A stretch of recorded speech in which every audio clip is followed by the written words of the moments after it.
নমস্কার বন্ধুরা, আমি সোমা। গৃহিণীর আরেকটি নতুন ব্লগে আপনাদের স্বাগত।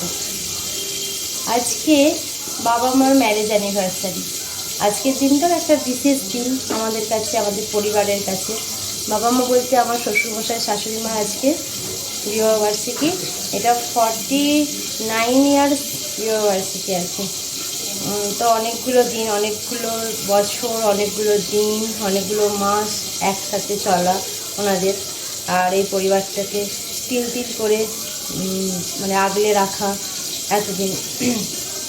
আশা করি মানে পরম করুণাময়ের কাছে কামনা করি ওনাদের দীর্ঘায়ু সুস্থতা, ওনারা আরও অনেক অনেক দিন এভাবেই একে অপরের সঙ্গে থাকেন এবং অবশ্যই আমাদের সাথে হাসি আনন্দ নিয়ে একসাথে থাকেন, এটাই ঈশ্বরের কাছে কামনা। তো আজকে বাবা মার অ্যানিভার্সারির জন্য রান্না শুরু করে দিয়েছি সকাল সকাল। মেয়েদের স্কুলও আছে তাই একটু তাড়াও আছে। রান্না বানাবো মেয়েদের স্কুলের আগেই বানাতে হবে, নইলে ওরা আবার খেয়ে যেতে পারবে না। আজকে রান্নায় মেনু থাকছে পটল ভাজা আর ফ্রেঞ্চ পটেটো, মাছ ভাজা আর রাইস, পনিরটা আমি একটা পনিরের রেসিপিটা আপনাদের সাথে আমি শেয়ার করব আজকে। কারণ পনিরটা না নিরামিষ পনির করছি। অনেকের বাড়িতেই আছে যারা নিরামিষ ভোজি বা বয়স্করা, বিশেষ করে যেমন আমাদেরই বাবা মায়েরা মাংস খান না, তো পনির পছন্দ করেন, কিন্তু পেঁয়াজ রসুন দিয়ে রান্না করা পছন্দ করেন না। এরকম অনেকের বাড়িতেই আছেন যারা পেঁয়াজ রসুনের রান্নাগুলো পছন্দ করেন না বা বার্ধক্যজনিত কারণে ওই খাবারগুলো অ্যাভয়েড করে চলেন। আর এখন তো প্রচণ্ড গরম, এই গরমেতে পেঁয়াজ রসুনের খাবার একটু কম খেলেই ভালো হয়, হজমেরও সুবিধা। তো নিরামিষ পনির কিন্তু খুব ভালো, রেসিপিটা না টেস্টের দিক থেকে খুবই ভালো হয়।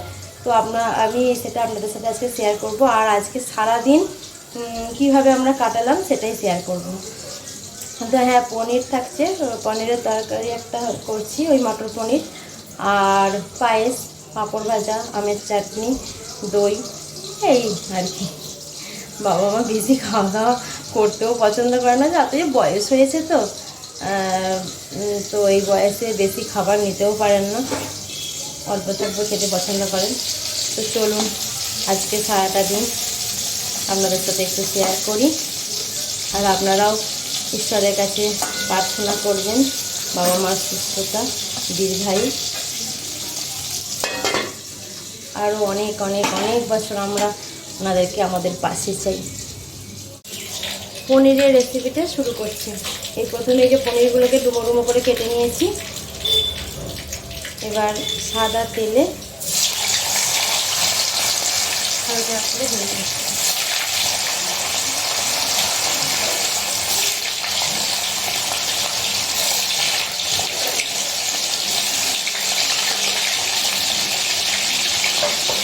পনিরগুলো ভাজবার সময় অবশ্যই কিন্তু পনিরগুলো হালকা করে ভেজে নিয়ে ওগুলো একটা বাটিতে জল নিয়ে নেবেন, জলেতে তুলে দেবেন। জলেতে তোলার ফলে কী হয়, পনির শক্ত হয় না।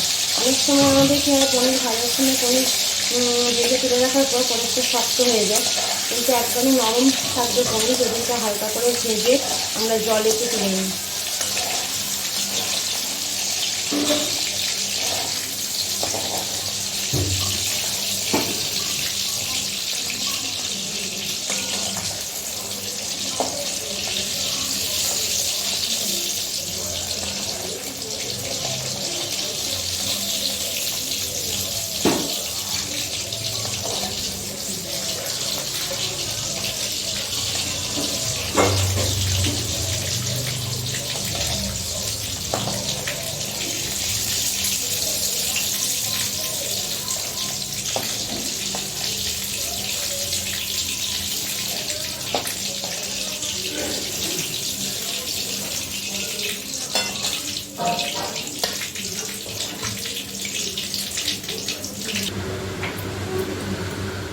পনির ভাজাটা কমপ্লিট হয়ে গেছে। এই যে পনিরটা জলেতে ডুবিয়েও নিয়েছি। এরপর কড়ার তেলটাকে কমিয়ে দিলাম, আর ওই তেলের মধ্যেই টমেটো কুচি দিয়ে দেবো।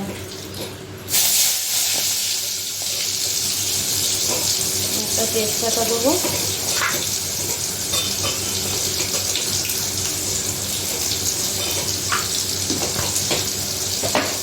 টমেটোটা সিদ্ধ হওয়ার জন্য একটু নুন দিলাম,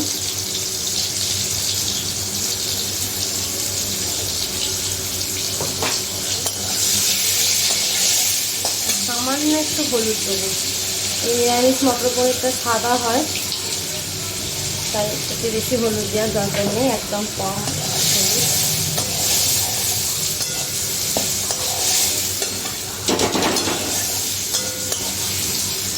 এবার পনিরটা টমেটোটা একটু সেদ্ধ হওয়ার জন্য একটু চাপা দিয়ে রাখলাম।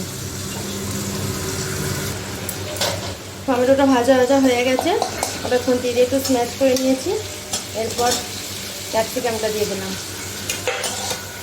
ক্যাপসিকামটাও অল্প একটু সেদ্ধ হওয়া পর্যন্ত রাখবো কড়াইতে, নাড়াচাড়া করে চাপা দিয়ে দেবো।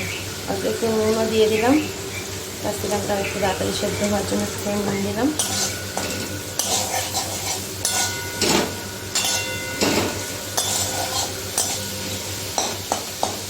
ক্যাপসিকামটা অল্প ভাজতে দিয়ে একটু চাপা দিয়ে দিলাম।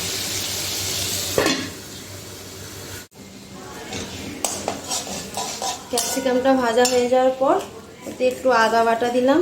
এতে মশলা বলতেই আদা বাটা আর জিরে গুঁড়ো, ধনে গুঁড়ো, হাফ টিস্পুন জিরে গুঁড়ো দিচ্ছি আর হাফ টিস্পুন ধনে গুঁড়ো, আর আদা বাটাটা দিয়েছি, ওটাও 1 টিস্পুন মতো আদা বাটা দিয়েছি। দিয়ে একটু ভালো করে কষিয়ে নেব।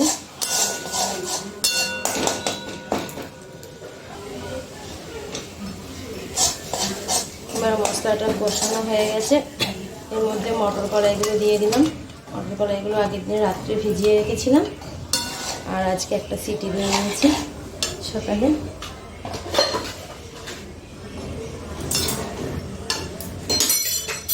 এবার গ্যাসের ফ্লেমটা একটু বাড়িয়ে দিয়ে মটর কড়াইটার সাথে মশলাটা একটু কষিয়ে নিচ্ছি। সাথে একটু নুনও দিয়ে দেবো।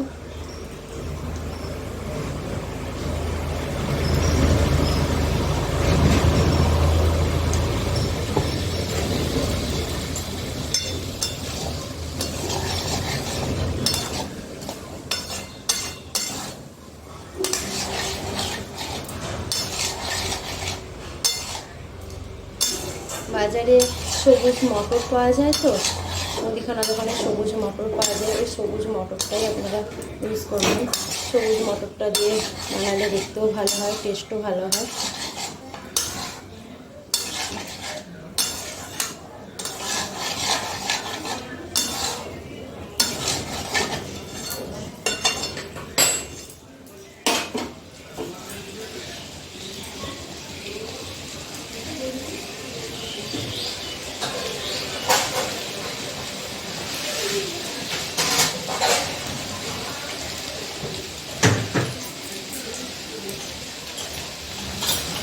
মশলাটা যখন কষানো হয়ে যাবে মশলার সাথে মটরটা, তখন আমি এর মধ্যে একটু দই ফেটিয়ে নিয়ে টক দই দিয়ে দেবো।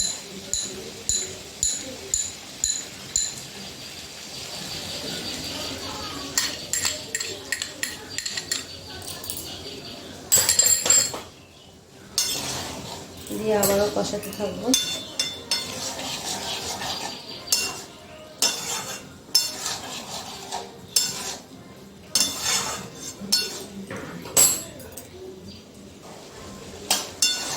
হয়ে গেছে কষানো, এরপর আমি এর মধ্যে দিয়ে দেবো কাজু বাটা,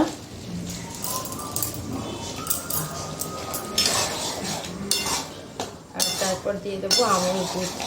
আমুল দুধ 2 চামচ তুলে দিয়ে দেবো।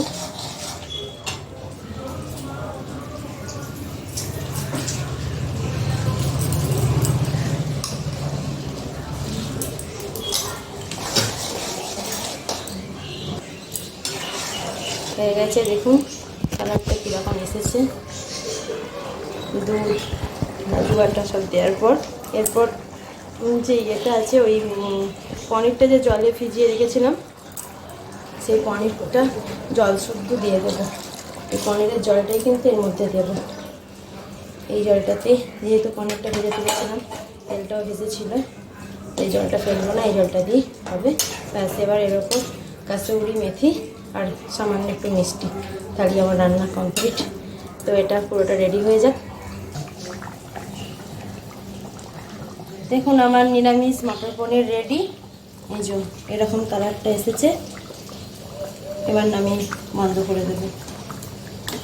কাসুরি মেথি আর দুধটা শেষে দিলাম, পনির কিন্তু আমার রেডি।